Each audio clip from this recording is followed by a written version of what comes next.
El hermano de mi esposo mintió. Dijo que lo había seducido y que llevaba a su bebé. Mi esposo ni siquiera lo dudó y me escupió. Su madre me maldijo y sus hermanas me arrastraron por las calles, así que desaparecí sin decir una palabra. 2 años después, me encontró y vio al niño, pero su rostro palideció y susurró. Cerré la puerta. La prueba de embarazo temblaba en mis manos mientras 2 líneas rosadas se materializaban, como una promesa de todo lo que siempre había deseado. Después de 18 meses de intentarlo, Kevin y yo finalmente íbamos a ser padres. Apreté el palito de plástico contra mi pecho, las lágrimas corrían por mi rostro mientras imaginaba su reacción. Tal vez esto cerraría la distancia emocional que había crecido entre nosotros desde nuestra boda. Tal vez un bebé lo haría mirarme como solía hacerlo. Guardé la prueba en mi bolso, planeando sorprenderlo con la cena y la noticia esa noche. Pero primero, las compras. Necesitaba recoger los ingredientes para su comida favorita, lasaña con queso extra, como la hacía su madre, Britney. La ironía no se me escapó de que constantemente estaba tratando de competir con una mujer que nunca me había aceptado en su círculo íntimo. Kevin siempre había sido reservado, incluso durante nuestro noviazgo. Su familia lo era todo para él. A veces me preguntaba si había espacio para alguien más en ese espacio sagrado. Su madre, Britney, gobernaba la casa con puño de hierro envuelto en cenas dominicales y comentarios pasivo-agresivos sobre mi cocina. Sus hermanas, Nora y Audrey, la seguían como discípulas devotas, siempre encontrando formas sutiles de recordarme que yo era una extraña. Pero fue Nick, el hermano menor de Kevin, quien me puso la piel de gallina. A los 26 años, todavía vivía en el dormitorio de su infancia, pasando de trabajos ocasionales a sustancias recreativas que le dejaban los ojos inyectados en sangre y el juicio deteriorado. Había algo de depredador en la forma en que me observaba durante las reuniones familiares. Su mirada se demoraba demasiado cuando Kevin no estaba mirando. Hace 3 meses, Nick me acorraló en la cocina durante la celebración del cumpleaños de Britney. El olor a alcohol se aferraba a él mientras se apoyaba en el mostrador, bloqueando mi ruta de escape. Tu hermana es guapa, dijo, sus palabras ligeramente arrastradas. Muy guapa. ¿Crees que estaría interesada en establecerse? Mi hermana menor, Emma, solo tenía 22 años, recién graduada de la universidad y llena de sueños que no incluían a un cuñado holgazán con problemas de sustancias. Está centrada en su carrera ahora mismo, respondí diplomáticamente, tratando de esquivarlo. Su mano se disparó, agarrándome la muñeca. Vamos, Heather, di una buena palabra por mí. La familia debe ayudar a la familia, ¿verdad? No creo que ustedes dos sean compatibles, dije con firmeza, liberando mi brazo. La marca que dejaron sus dedos desapareció rápidamente, pero el recuerdo perduró. La expresión de Nick se oscureció. ¿Crees que eres mejor que nosotros, verdad? Llegando aquí con tu título universitario y tu trabajo elegante, actuando como si le estuvieras haciendo un favor a Kevin al casarte con él. Eso no es. Te arrepentirás de esto, susurró, su voz cayendo en algo frío y amenazante. Te arrepentirás de menospreciarme. Desestimé sus palabras como los delirios de alguien cuyo cerebro había sido frito por demasiadas noches y mejoras químicas. Kevin me amaba, estábamos construyendo una vida juntos. Nick solo estaba celoso, amargado por sus propios fracasos. Qué ingenua había sido. La tienda de comestibles se sintió diferente esa tarde. Cada pasillo brillaba con posibilidades. Me encontré gravitando hacia la sección de bebés, pasando los dedos por pequeños peletes e imaginando las fuertes manos de Kevin acunando a nuestro hijo. Cogí vitaminas prenatales, mi primer acto oficial como futura madre, y le sonreía a la anciana cajera, quien me recordó que debía cuidarme. El viaje a casa fue mágico. Ensayé diferentes maneras de dar la noticia, decidiéndome por colocar la prueba junto a su plato con una nota. Nuestra familia está creciendo. Simple. Perfecto. Cambiador de vidas. Pero cuando entré en nuestra entrada, algo parecía mal. Demasiados coches estaban estacionados en la calle. La camioneta de Kevin estaba torcida en la entrada, como si se hubiera estacionado con prisa. A través de nuestra ventana frontal, pude ver siluetas moviéndose por nuestra sala de estar, formas que pertenecían a toda su familia. Mis manos temblaban mientras forcejeaba con las bolsas de la compra, la prueba de embarazo ardiendo como evidencia en mi bolso. Tal vez estaban planeando una sorpresa para el cumpleaños de alguien. Tal vez Britney había decidido cocinar la cena aquí en lugar de en su casa. La puerta principal se abrió antes de que pudiera alcanzar mis llaves. Kevin estaba allí, su rostro una máscara de furia que nunca antes había visto. Detrás de él, pude ver a Britney, Nora y Audrey, dispuestas como un tribunal en nuestra sala de estar. Nick estaba tendido en nuestro sofá, con una expresión complaciente y satisfecha.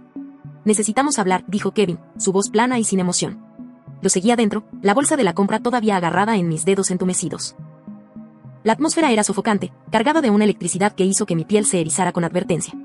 Siéntate, ordenó Britney, su voz lo suficientemente aguda como para cortar el vidrio. Permanecí de pie, agarrando las bolsas como un escudo. ¿Qué está pasando? Kevin levantó un papel, de aspecto oficial, con membrete médico y terminología científica esparcida por su superficie. Mis ojos luchaban por enfocarse en las palabras, pero ciertas frases saltaron. Prueba de paternidad de ADN, resultados concluyentes, padre biológico. ¿Te importa explicar esto? La voz de Kevin se quebró como un látigo. Miré el documento, mi cerebro negándose a procesar lo que estaba viendo.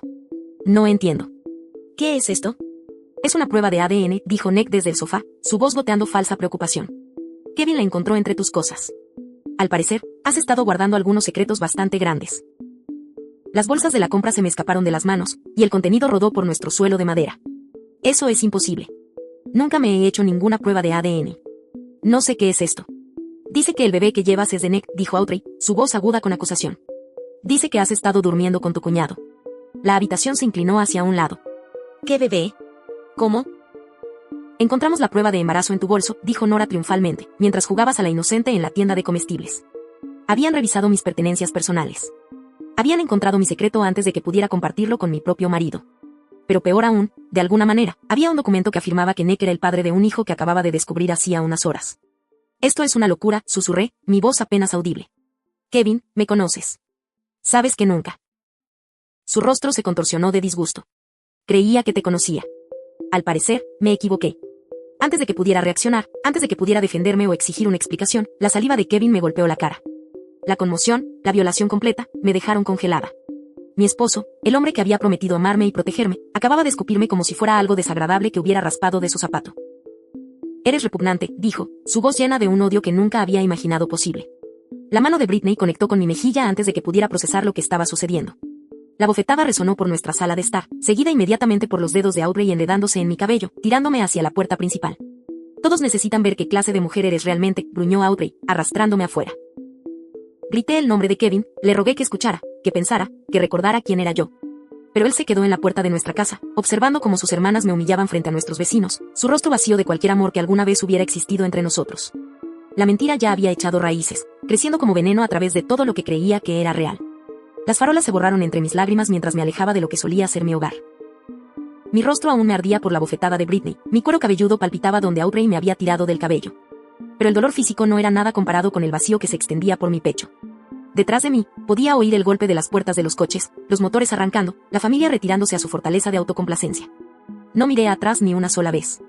Mi Honda Civic estaba en la entrada como un amigo fiel, lo único en esta pesadilla que no me había traicionado. Me deslicé detrás del volante, mis manos temblando con tanta violencia que apenas podía agarrar el volante. ¿A dónde podía ir? Mis padres habían muerto en un accidente de coche cuando tenía 19 años, un hecho que había atraído a Kevin hacia mí inicialmente, sus instintos protectores activados por mi condición de huérfana. Ahora esa protección parecía una broma cruel. La tía Peyton vivía a 3 horas al norte, pero tenía 72 años y luchaba contra sus propios problemas de salud. Lo último que necesitaba era que su sobrina embarazada apareciera en su puerta con un escándalo que probablemente le diera un ataque al corazón. No podía hacerle eso.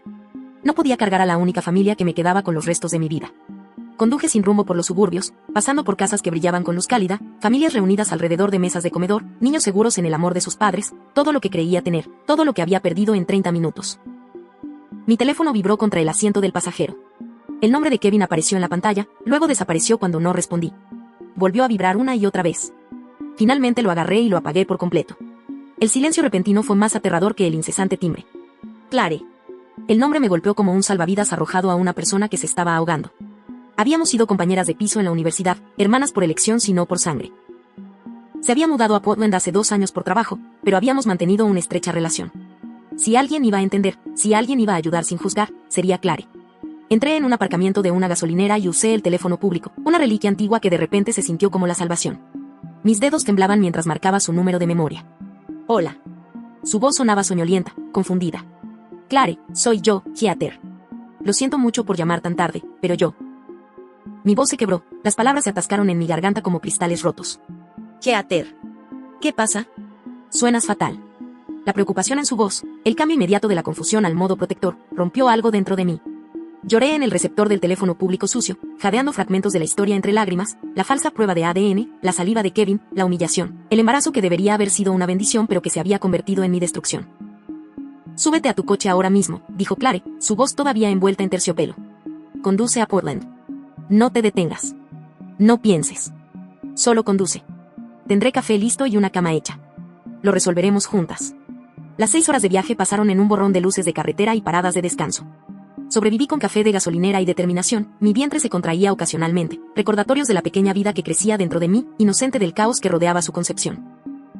Cada milla que se extendía entre Kevin y yo se sentía como otra puntada en la herida, dolorosa, pero necesaria para la curación. Clare me recibió en la puerta de su apartamento, con pijama y una expresión feroz que desafiaba al mundo a herirme más. Me miró a la cara y me abrazó, lo que se sintió como volver a casa.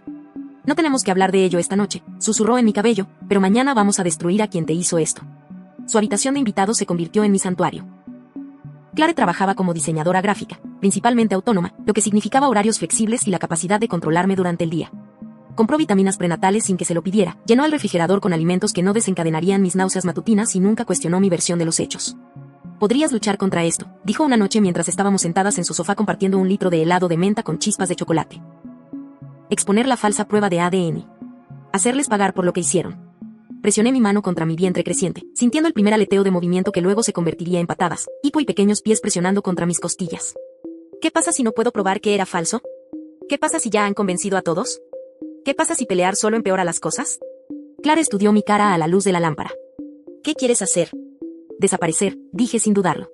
Completamente. Déjalos vivir con su mentira mientras construyo algo real. Asintió lentamente. Entonces eso es lo que haremos. La transformación comenzó la semana siguiente. Solicité puestos de trabajo remotos, aprovechando mis antecedentes en marketing para asegurarme un puesto en una empresa a la que no le importaba dónde vivía mientras entregara resultados. Clare me ayudó a instalar una oficina en casa en su habitación extra, creando un espacio de trabajo que se sentía profesional y permanente.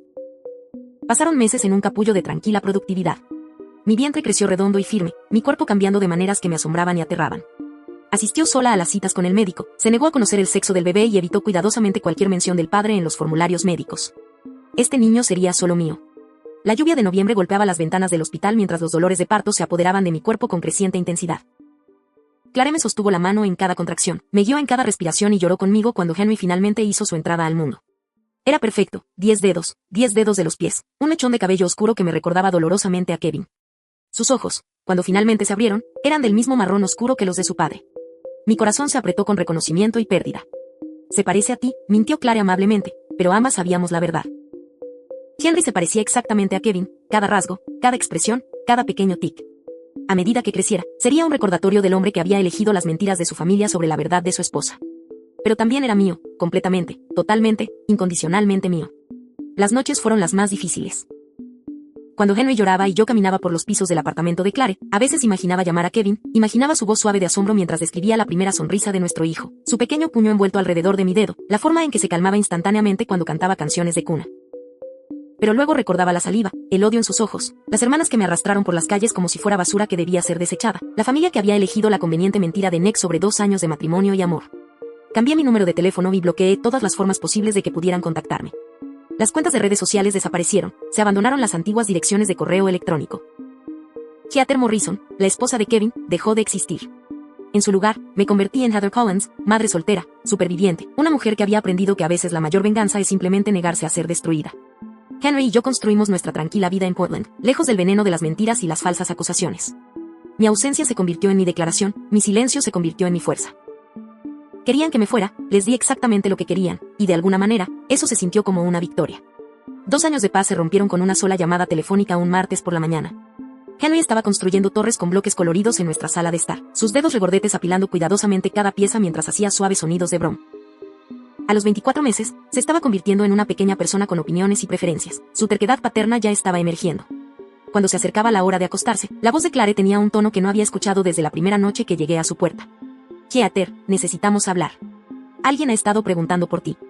Mi taza de café se congeló a medio camino hacia mis labios. En 2 años, nadie había venido a buscarme. Me había convertido en un fantasma, existiendo en los espacios entre mi antigua vida y esta nueva realidad que había construido cuidadosamente. ¿Quién? La palabra salió más aguda de lo que pretendía. Kevin. Se puso en contacto con Sara de nuestro antiguo grupo de la universidad. Preguntó si había tenido noticias tuyas, si sabía dónde estabas. Sara me llamó porque no sabía qué decir. La sala de estar pareció inclinarse ligeramente. Henry levantó la vista de sus bloques, sintiendo el cambio de energía con esa extraña capacidad que poseen los niños. Sus ojos oscuros, tan parecidos a los de su padre, estudiaron mi rostro con preocupación. ¿Qué le dijiste a Sara? Nada. Pero... Heather sonaba desesperado. Sara dijo que estaba llorando por teléfono.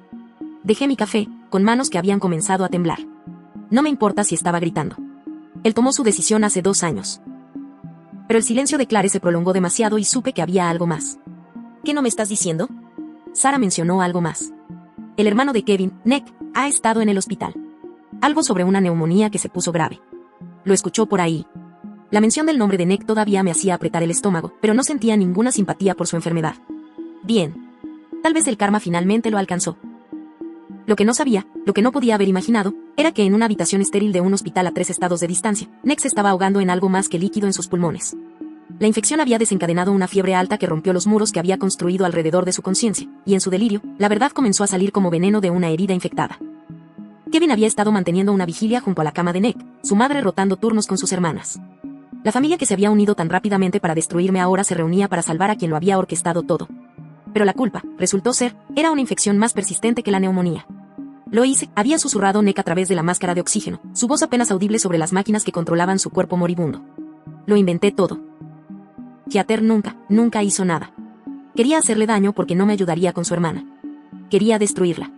La confesión llegó en fragmentos durante varias horas de delirio, cada pieza encajando como un rompecabezas, revelando una imagen demasiado horrible para comprenderla. Nick describió cómo había encontrado la prueba de embarazo en mi bolso cuando la había dejado desatendida durante una cena familiar, cómo había investigado laboratorios en línea y había creado un documento falso convincente utilizando terminología médica y membretes de aspecto oficial, cómo lo había plantado donde Kevin lo encontraría mientras yo estaba comprando comestibles para la cena sorpresa que nunca sucedió. El mundo de Kevin implosionó en esa habitación del hospital. El hermano al que defendió, el miembro de la familia cuya palabra había tomado sobre la de su esposa, había destruido sistemáticamente lo único bueno en la vida de Kevin y él había ayudado. Había sido el arma que Nick usó para destrozar mi mundo. El ataque ocurrió allí mismo en la UCI. Las manos de Kevin encontraron la garganta de Nick antes de que el pensamiento racional pudiera intervenir. Las alarmas sonaban mientras el personal médico se apresuraba a separarlos. Se llamó a la seguridad. Kevin fue prohibido del hospital durante 24 horas mientras la condición de Nick se estabilizaba. Pero el daño a su familia apenas había comenzado. Kevin irrumpió en la casa de su madre como un huracán, exigiendo respuestas, gritando preguntas que no tenían buenas respuestas. ¿Lo sabían? ¿Lo habían sospechado? ¿Cómo podían haber sido tan rápidos para creer las mentiras de Nick? El colapso de Britney fue espectacular y feo. Ella había orquestado mi humillación pública, lideró la carga para arrastrarme por las calles como una mujer escarlata. La comprensión de que había destruido a una mujer inocente, su propia nuera, la envió a una histeria que requirió intervención médica. Nora y Audrey enfrentaron sus propios ajustes de cuentas. Las hermanas que habían estado tan ansiosas por actuar como jueces y jurados se encontraron enfrentando la realidad de que habían participado en arruinar la vida de alguien que no había hecho nada malo. La culpa las consumió de diferentes maneras, Nora desarrollando ataques de pánico que la dejaron incapaz de dormir. Audrey lanzándose al trabajo voluntario en refugios para mujeres, como si de alguna manera pudiera equilibrar la balanza del karma. La búsqueda de Kevin de mí comenzó esa misma semana. Comenzó con los lugares obvios, hospitales donde podría haber dado a luz, complejos de apartamentos cerca de donde habíamos vivido, antiguos compañeros de trabajo que podrían haberse mantenido en contacto. Contrató a un investigador privado que se quedó con las manos vacías. Había desaparecido de forma más completa de lo que cualquiera de ellos había imaginado posible. La desesperación lo llevó a crear perfiles falsos en las redes sociales, uniéndose a grupos para nuevas madres, escaneando fotos en busca de un vistazo de mi rostro.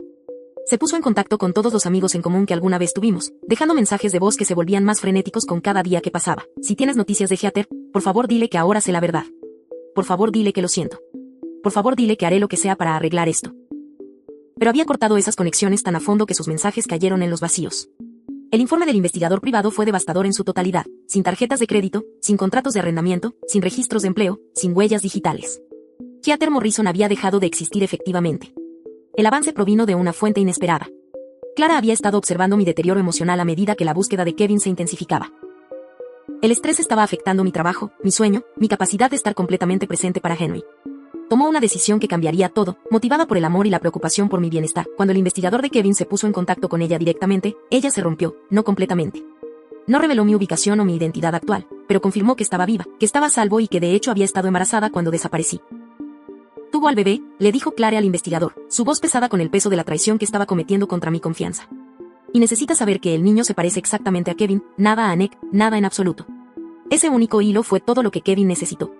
Lo siguió hasta Clare, vigilando su edificio de apartamentos, rastreando sus movimientos, esperando el momento en que la desesperación superara mis cuidadosas medidas de seguridad. La casa había comenzado, y mis 2 años de paz estaban a punto de terminar. El golpe llegó a las 6:47 de la tarde un jueves por la noche, justo cuando Henry y yo estábamos terminando nuestro ritual de regar el pequeño jardín de hierbas que habíamos plantado juntos en el patio trasero de Clare. El sonido resonó por el apartamento con una finalidad que me heló la sangre. No el toque casual de un vecino o el patrón rítmico de un repartidor, esto fue deliberado, medido, esperado con intención.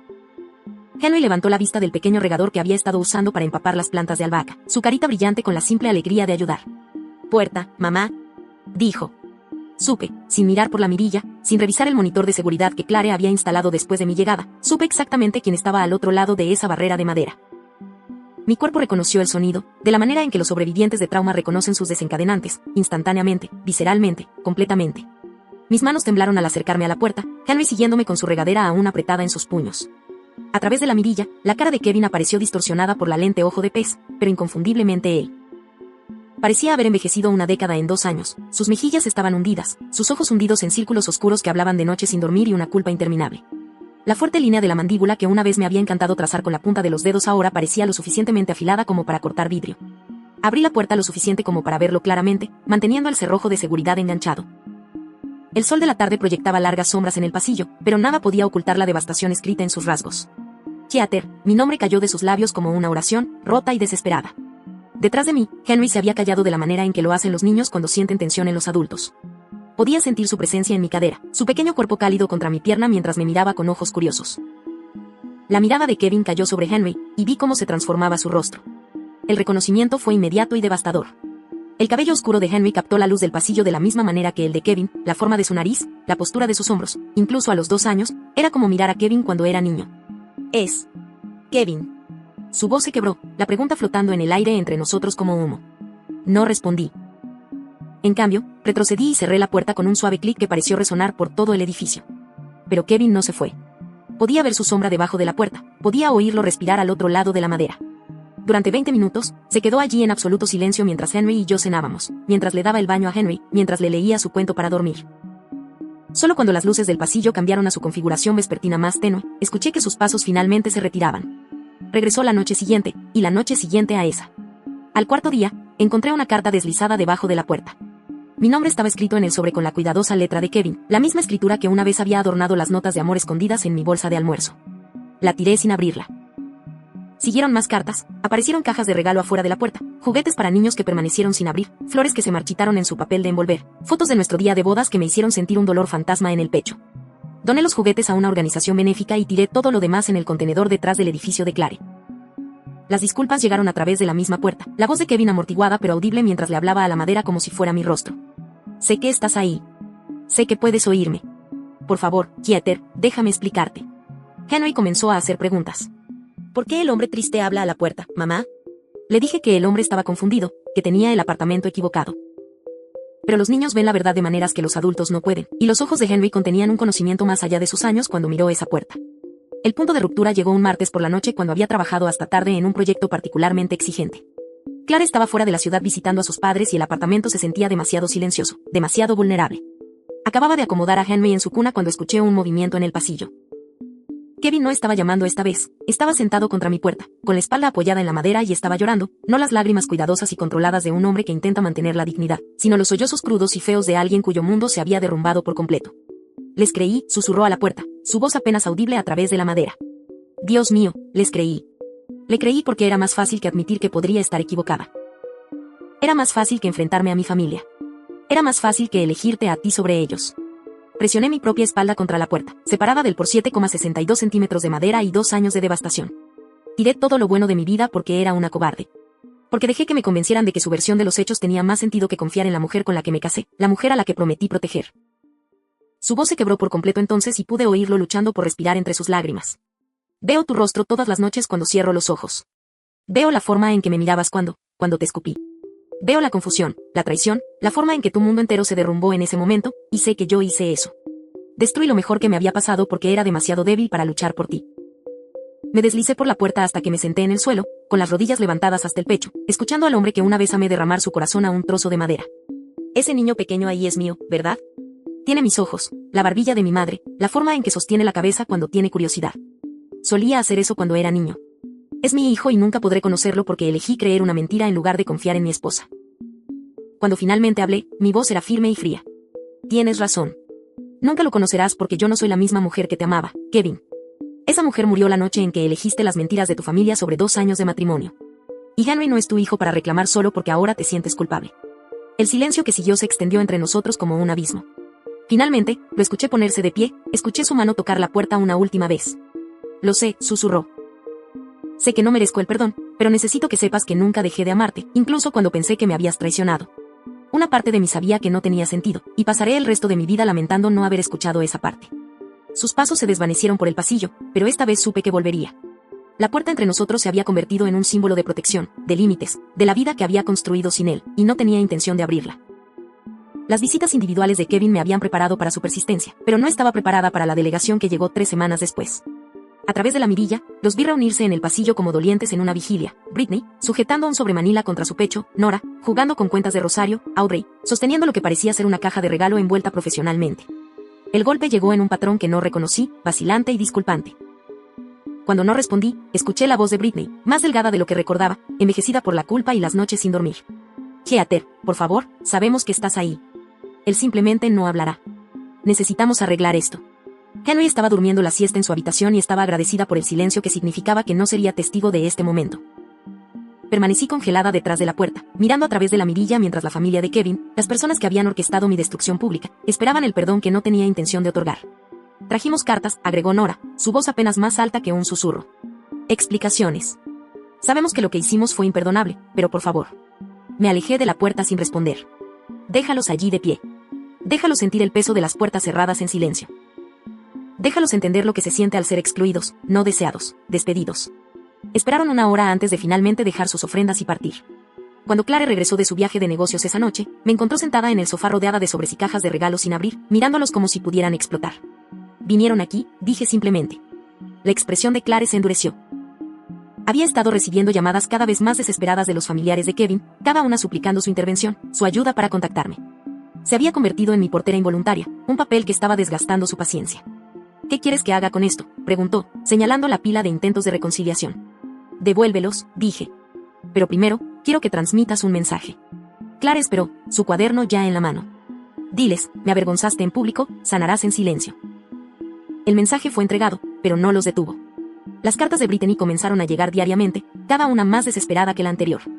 Estaban escritas a mano en su papelería personal, la misma elegante escritura que había usado para dirigir nuestras invitaciones de boda. La ironía no se me escapó. Nunca las abrí, pero Clare sí, informando sobre su contenido con una mezcla de fascinación y disgusto. Está asumiendo toda la responsabilidad, me dijo Clare una noche. Dice que dejó que sus instintos protectores por Kevin anularan su juicio, que debería haber cuestionado la historia de Nick con más cuidado. Y quiere saber sobre su nieto. Pregunta si Henry tiene algún problema médico que deba conocer, si necesita algo, si eres financieramente estable. Reí, pero no había humor en ello. Ahora quiere ser abuela después de llamarme una, delante de todo el vecindario. El enfoque de Nora fue diferente. Al parecer, había comenzado terapia específicamente para abordar su papel en mi humillación pública y su terapeuta le había sugerido que intentara enmendar como parte de su proceso de curación. Comenzó a aparecer en lugares que frecuentaba, la tienda de comestibles, el consultorio del pediatra, el parque donde jugaba Henry. Nunca se acercó directamente, pero siempre estaba allí, flotando al borde de mi vida como un fantasma culpable.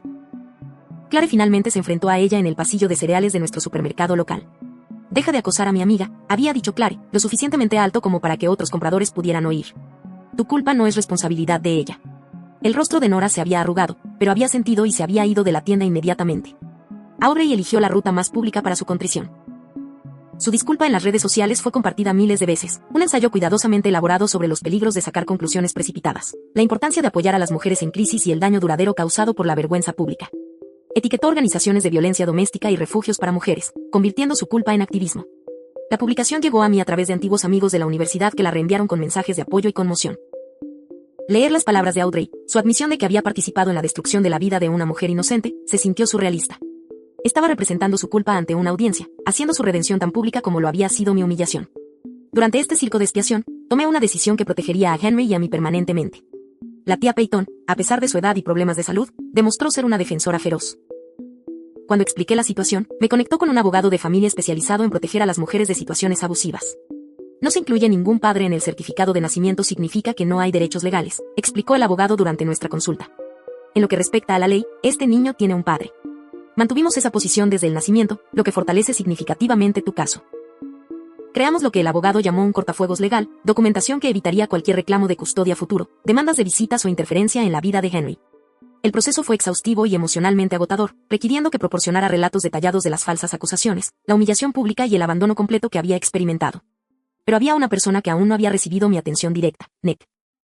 El arquitecto de esta destrucción todavía se estaba recuperando de su enfermedad, todavía se escondía detrás de los intentos de reconciliación de su familia. Le escribí exactamente una carta, una oración en papel blanco liso, destruyó a una mujer y creó a una madre. Ese niño nunca sabrá tu nombre. Nunca recibí respuesta. La presión de la familia de Kevin finalmente lo agotó hasta el punto de la desesperación. Comenzó a dejar correos de voz cada vez más frenéticos para Clare, rogando por una sola conversación, una oportunidad de ver a su hijo, una oportunidad de demostrar contra mi mejor juicio, e influenciada por el creciente agotamiento de Clare con la situación, finalmente acepté reunirme con él, no en mi apartamento, no en mi territorio, sino en un lugar neutral, un restaurante familiar con luces brillantes y muchos testigos. Llevé a Henry, con curiosidad por ver la reacción de Kevin ante el niño al que había rechazado, el hijo que nunca había abrazado. Kevin llegó temprano y ya estaba sentado cuando Henry y yo entramos. Observé su rostro mientras nos acercábamos a la mesa. Vi el momento exacto en que el reconocimiento lo golpeó como un golpe físico. Henry, ahora caminando con confianza y charlando constantemente, era una versión en miniatura inconfundible de su padre. Hola, le dijo Henry a Kevin con la amistad intrépida de un niño pequeño que sube al asiento elevador frente al extraño que compartía sus ojos. Kevin miró a su hijo, nuestro hijo, con una expresión de asombro y devastación que era doloroso presenciar. Henry le devolvió la sonrisa, completamente ajeno a los cambios emocionales sísmicos que ocurrían a su alrededor. No lo merezco, ¿verdad?, susurró Kevin, su voz apenas audible por encima del ruido ambiental del restaurante. No dije nada porque tenía razón, y algunas verdades no requieren reconocimiento para seguir siendo absolutas. Esa única reunión en el restaurante cambió todo y nada a la vez. El reconocimiento susurrado de Kevin, no lo merezco, ¿verdad?, flotó en el aire entre nosotros como humo de un fuego moribundo. Henry, ajeno al peso del momento, había coloreado en el menú para niños y le había preguntado a Kevin si le gustaban los dinosaurios. La normalidad de la inocencia infantil en el contexto de la devastación adulta creó un cuadro surrealista que se reproduciría en mi mente durante meses. Establecí reglas después de esa reunión, límites rígidos e innegociables que regirían cualquier contacto futuro. Kevin podía ver a Henry una vez al año en el cumpleaños de Henry durante exactamente 2 horas, con Clare presente como supervisora neutral. Sin visitas nocturnas. Sin reuniones familiares. Sin integración en la dinámica familiar Morrison que nos había destruido a ambos. La primera visita supervisada ocurrió cuando Henry cumplió 3 años. Kevin llegó con un regalo cuidadosamente envuelto, un juego de trenes de madera que debe haberle costado un salario semanal. Se sentó en el suelo de la sala de estar de Clare, mostrándole a Henry cómo conectar las vías mientras yo lo observaba desde el marco de la puerta de la cocina, con los brazos cruzados como una armadura sobre mi pecho. ¿Cómo te llamas?, había preguntado Henry con la franqueza típica de un niño pequeño. Soy Kevin, respondió, su voz espesa con una emoción que estaba tratando de contener. Señor Kevin, decidió Henry, como si estuviera probando cómo se sentía el nombre en su boca. ¿Tienes hijos, señor Kevin? La pregunta golpeó a Kevin como un golpe físico. Lo vi luchar con la respuesta, sus manos robándose en los vagones de tren de madera. No, dijo finalmente. No, no tengo hijos. Era la verdad de la manera más devastadora posible. Biológicamente, Henry era su hijo, legalmente, emocionalmente, relacionalmente, Henry me pertenecía por completo. Kevin había perdido cualquier derecho a la paternidad la noche en que eligió las mentiras de su familia sobre la verdad de su esposa. Ese patrón continuó año tras año. Kevin se convirtió en señor Kevin, el buen hombre que traía juguetes caros y parecía triste cuando Henry lo abrazaba para despedirse. Henry nunca preguntó por qué el señor Kevin venía solo una vez al año, nunca cuestionó por qué este hombre compartía sus ojos y su sonrisa. Los niños aceptan la realidad que se les da, y la realidad de Henry era yo, Claire y la vida que habíamos construido juntas. Pero la familia de Kevin experimentó sus propias transformaciones, aunque las observé desde la distancia como un científico que estudia especímenes bajo un vidrio. La culpa de Brittany la había llevado a realizar trabajo voluntario en un refugio para mujeres a 2 horas de su ciudad natal, lo suficientemente lejos como para que no se encontrara con nadie que conociera nuestra historia. Claire escuchó a través de conexiones mutuas que Brittany se entregó al trabajo con la desesperación de alguien que buscaba la absolución a través del servicio. Ella trabaja específicamente con mujeres que han sido falsamente acusadas o avergonzadas públicamente, informó Claire después de encontrarse con una amiga de la universidad que era voluntaria en el mismo refugio. Aparentemente, se ha convertido en una gran defensora, los ayuda a navegar los sistemas legales, encontrar vivienda segura, reconstruir sus vidas. No sentí satisfacción en este conocimiento, ninguna sensación de que se hubiera hecho justicia. La transformación de Brittany se sintió más como autoconservación que como una verdadera redención, una forma de vivir consigo misma en lugar de una comprensión genuina del daño que había causado. Nora había canalizado su culpa en el periodismo, escribiendo artículos para revistas locales sobre temas de justicia doméstica y el peligro de apresurarse a juzgar en disputas familiares.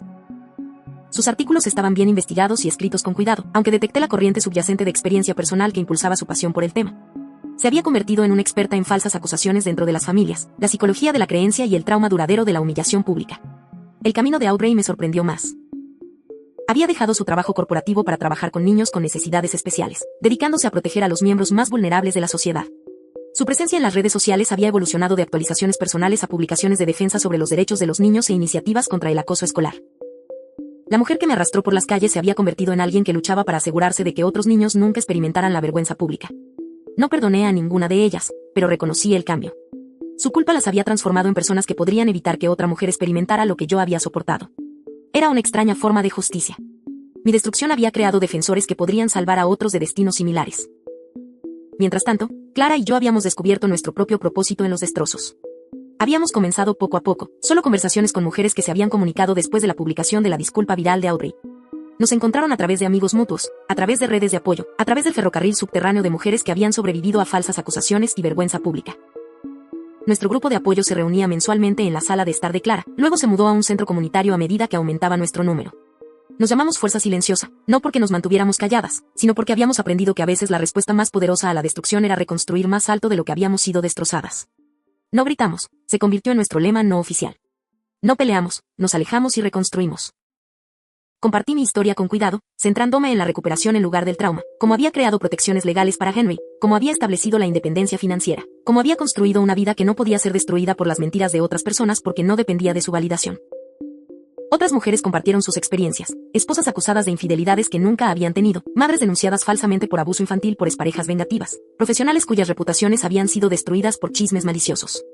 Nos enseñamos habilidades prácticas, documentación legal, protección financiera, seguridad digital, límites emocionales.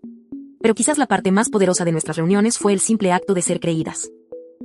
En una sala llena de mujeres que habían experimentado falsas acusaciones, nadie cuestionó la verdad de nadie, nadie exigió pruebas o evidencia. Simplemente escuchamos, creímos y nos ayudamos mutuamente a sanar.